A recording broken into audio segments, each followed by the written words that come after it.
சிம்மம், சிம்ம ராசிக்காரர்களே, நாளை சனி பெயர்ச்சி உங்களுடைய வாழ்க்கையில தொடங்க போகுது. இந்த காலகட்டத்துல என்ன நடக்கும்னா, யாரோ ஒருவர் உங்களை சோதிக்க போகிறார். ஒரு சூழ்நிலை உங்களுடைய அமைதியை சோதிக்கும். ஒரு மிகப்பெரிய வாய்ப்பு உங்க புத்திசாலித்தனத்தை சோதிக்கும். இந்த மூன்றில் நிச்சயமாக ஏதாவது ஒன்றை நீங்க கடந்து வரக்கூடிய சூழ்நிலைகள் ஏற்படும். ஏனெனில் இந்த 2026ஆம் ஆண்டுல பிரபஞ்சம் சிம்ம ராசியை பார்த்து ஒரு மிகப்பெரிய கேள்வியை கேட்கும். அது என்னன்னா, நீ உண்மையிலேயே அரசனா அல்லது வெறும் பெருமையா அப்படின்னு. ஏன்னா நீங்க முயற்சி பண்ணி செல்வத்தை எவ்வளவுதான் சேர்த்தாலும் அந்த செல்வம் நிலைத்து இருக்க மாட்டேங்குதே. உங்களால அந்த செல்வத்தை தக்க வச்சுக்க முடியல. ஏதாவது ஒரு செலவு உங்களுக்கு முன்னே வீட்டு வாசலில் காத்துக்கிட்டு இருக்கு. ஆனா இந்த மார்ச் மாதத்தை நீங்க சரியாக கையாண்டால் மிகப்பெரிய அளவுல உங்களுடைய மதிப்பை இந்த உலகம் நிச்சயமாக திரும்பி பார்க்கும். நீங்க விழுந்த இடத்துல இருந்து இன்னும் 1000 அடி பள்ளத்துக்கு போகணும் அப்படின்னு சில பேர் நினைச்சுக்கிட்டு இருக்கிறாங்க இல்லையா, அவங்க முன்னாடி எழுந்து நிற்கக்கூடிய காலம் நெருங்கிடுச்சு. இந்த மாதத்துல நீங்க எடுக்கக்கூடிய அந்த ஒரு சிறிய முடிவு இந்த வருடத்துடைய திசையையே மாற்றும். நீங்க எந்த வழியில நடக்கணும் அப்படின்னு தீர்மானிக்கும். கிரக நிலைகள் வேத ஜோதிடப்படி இப்பொழுது சனி மீன ராசியில் பயணம் செய்ய போகிறார். சிம்மத்திற்கு இது 8ஆம் இடத்து சனி பலன், அதாவது அஷ்டமத்து சனி.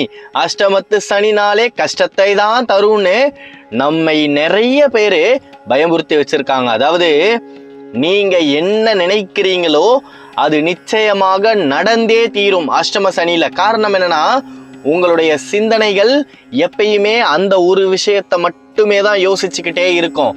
இதை யாருமே அவ்வளவா வெளிப்படையாக சொல்ல மாட்டார்கள். சரி, இப்ப 8ஆம் இடம் குறிக்கக்கூடிய பொருட்கள் என்னென்ன? மறைவு, உள்ளுணர்வு, கடந்த காலத்துடைய பிழைகள், கர்ம பரிசோதனைகள், மாற்றம். வெளியில பெரிய வெற்றி தெரியாமல் இருந்தாலும் உள்ளுக்குள்ள ஆழமான மாற்றம் நிச்சயமாக நடைபெறும். நீங்க பார்ப்பதற்கு வெளியில சாதாரணமாக இருந்தாலும் உங்களுடைய மனசுக்குள்ள ஏதாவது ஒரு விஷயத்தை நாம இதை எப்படி சரி செய்யணும் அப்படின்னு நிச்சயமாக யோசிச்சுக்கிட்டே தான் இருப்பீங்க. அதே சமயம் குரு மிதுனத்துல இருக்கும் பொழுது உங்களுடைய லாபஸ்தானத்தை தொடப்போகிறார். அப்ப ஒரு விஷயத்தை, தப்பான ஒரு விஷயத்தை எப்படி சரி செய்யணும்னு யோசிக்கிறீங்க. உங்களுடைய வருமானமும் பெருக போகுது. இந்த தருணத்துல தவறி கீழே விழுந்த சிம்மம் மிகப்பெரிய சக்தியுடன் எழுந்து நிற்க போகுது. அதுல எந்த விதமான மாற்று கருத்துமே கிடையாது. அப்ப லாபஸ்தானம் என்றால் நீங்க கவனிக்க வேண்டியது புதிய தொடர்புகள், புதிய யோசனைகளை, புதிய வாய்ப்புகளை. உங்களை தேடி ஏதாவது ஒரு புதிய வாய்ப்பு வந்தா அந்த வாய்ப்பை தயவு செய்து நீங்க தான் உபயோகப்படுத்திக்கணும். தவற விட்டுடாதீங்க. தெய்வம் ஒரு முறை மட்டும்தான் வழியை காட்டும். புதிய ஆதாய வழிகள் நிச்சயமாக உங்களை தேடி வந்தே தீரும். ஆனால் சந்திர கிரகணத்தின் தாக்கம் இன்னும் மனதை சற்று கனமாக வைத்திருக்கும். அதாவது உணர்ச்சிக்கும் அறிவுக்கும் நடுவுல மிகப்பெரிய போராட்டம் ஆரம்பிக்க போகுது. மனசு ஒரு விஷயத்தை செய்யலாம், இத நாம ஆரம்பிக்கலாம் அப்படின்னு சொல்லும். புத்தி இப்பொழுது வேணாம், கொஞ்சம் தள்ளி போடு அப்படின்னு சொல்லும். இந்த மார்ச் மாதத்துக்கு மேல தொழில் மற்றும் பொருளாதாரம் எப்படி இருக்குன்னா, ஒரு முக்கியமான பேச்சுவார்த்தை நடைபெறலாம்.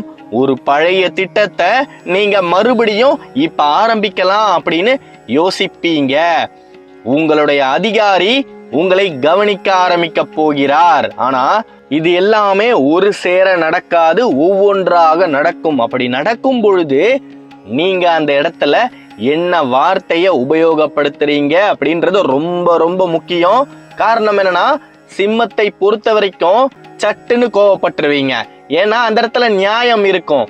அந்த நியாயத்தை கூட நீங்க பொறுமையாக தான் சொல்லணும். சிம்ம ராசிக்காரர்களே, உங்களுக்கு பெருமிதம் கொள்ளக்கூடிய தன்மை இயல்பாகவே இருக்கும். ஆனா இந்த காலகட்டம் நான் தான், எனக்கு எல்லாமே தெரியும் அப்படின்னு நீங்க காட்டக்கூடிய நாள் கிடையாது. சரி, நான் புரிஞ்சிக்கிறேன் அப்படின்னு சொல்லக்கூடிய காலகட்டம். நீங்க தலையை ஆட்டி விட்டு உங்களுக்கு என்ன தோணுதோ அதை செய்யுங்க. எதிர்த்து மட்டும் பேசிடாதீங்க, பொறுமையா பேசுங்க. அதுதான் பலவிதமான வாய்ப்புகளை உங்களுக்கு கொண்டு வந்து சேர்க்கும், உங்களை மேலே ஒவ்வொரு படியாக உயர்த்தும். பண விஷயங்களில் பெரிய முதலீட்டை இந்த காலகட்டத்துல தவிர்க்கணும். ஒரு ஆசை உங்களை ஈர்க்கும், அதன் பின்னாடி நடந்து போகாமல் இருங்க.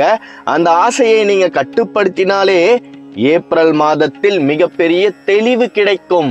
உறவு மற்றும் குடும்ப விஷயத்துல யாரோ ஒருத்தர் உங்களை சரியாக புரிஞ்சிக்கல அப்படின்னு உங்களுக்கு தோணலாம். சிறிய தவறான புரிதல் பெரிய பிரச்சனையாக மாறும். அந்த நேரத்துல உங்க அமைதியே உங்களின் வலிமை. நீங்க குடும்பத்துடன் இல்லாமல் தனியா இருந்தீங்கன்னா ஒரு பழைய நினைவு உங்களுக்கு மறுபடியும் ஞாபகத்துக்கு வரலாம். ஒரு பழைய செய்தி உங்களை தேடி வரலாம்.